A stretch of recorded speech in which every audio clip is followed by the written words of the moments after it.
syempre, after taking a bath, we use Aurora products, yan, yung lotion. Religiously talagang, from the time we started doing iFord, 7 years na yon. So, 7 years na rin kaming gumagamit ng mga brands na yan. Okay? Ayan, serum, eye cream, lotion, and then yung mga vitamin, syempre.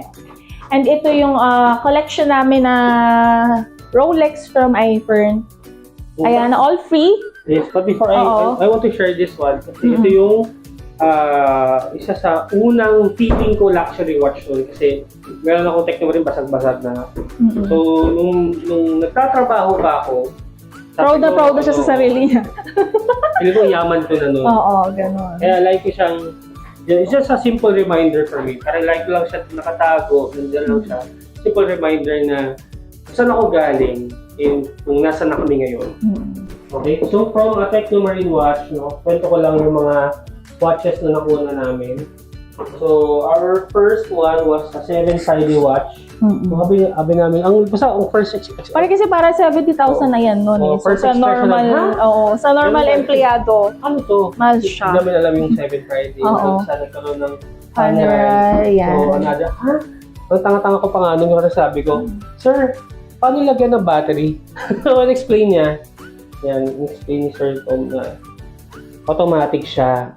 Yan, kailangan mo lang siyang i-wind. So, alam mo na, syempre, nasusunga-sunga lang tayo. Tapos, na-introduce na kami sa Rolex. Ayan. So, ito.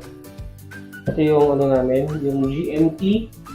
1.3 million na siya. Ayun. Tapos, solid gold. May solid gold si Upline Rayma. Solid gold ako. And then, ito yung Root beer. Root beer. Na solid gold. 5 million siya. Parang nung pandemic. Sorry. No, before pandemic, this is around mga 2 million.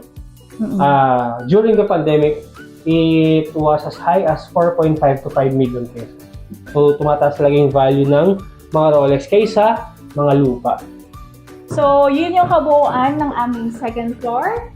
So, now, itutur naman kayo ni JM sa aming training room. So, ngayon naman, papakita ko yung training room namin sa second floor.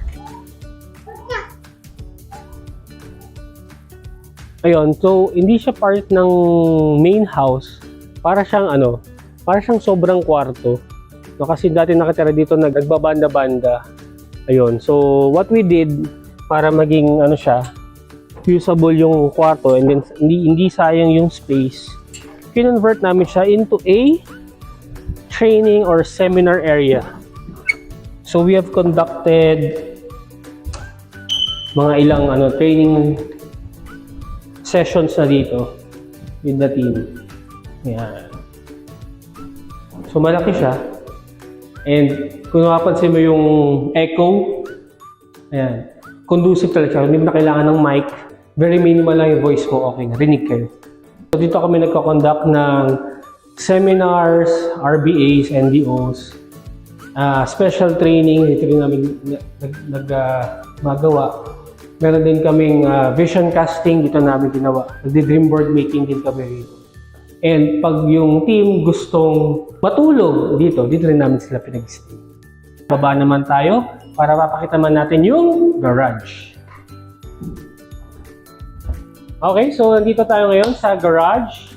Ayan, at in-house around 8 to 10 cars. Yeah. And ito yung mga nakuha namin because of iFern. Actually, ang first car namin was SUV. It's a Chevrolet Trailblazer. Ayan, and then we upgraded into luxury car, syempre. So, this is our Mini Coopers. Ayan, so syempre, part of Mini Ladies tayo. So, we have here... She's the 43rd. 43rd. John Cooper Works Convertible. And ito naman sa mama ko. Ayan, color blue. So, twinning kaming dalawa dyan. Convertible din yan and John Cooper Works din. And then, ito po yung aming...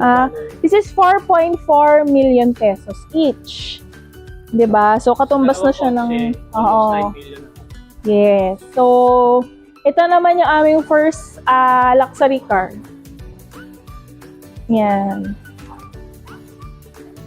Ito po yung aming first luxury car, Mercedes-Benz GLC 200.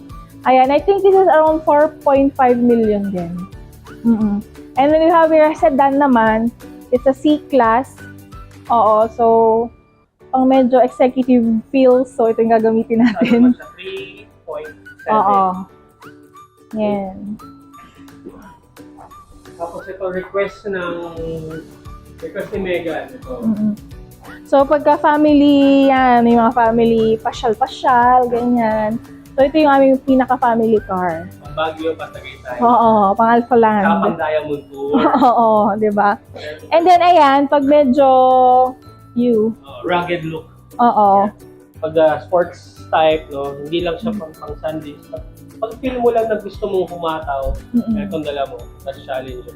Yan. So, ano siya, 6.4 liters, V8, no, and then 392 horsepower. Hi, my name is Megan Jacinto, and I never thought that I would be in a house this big. So I'm just very thankful to iFern, Sir Tumanitan, and Mama Damkini. And also, I'm thankful for my parents. So just join iFern, dream big, and it will come true. So, yun, totoo yun, no? Coming from a 10-year-old, di ba? Naiintindihan na niya na kailangan mangarap ka lang ng malaki. Oh, and magiging posible yan kung nasa iFern ka.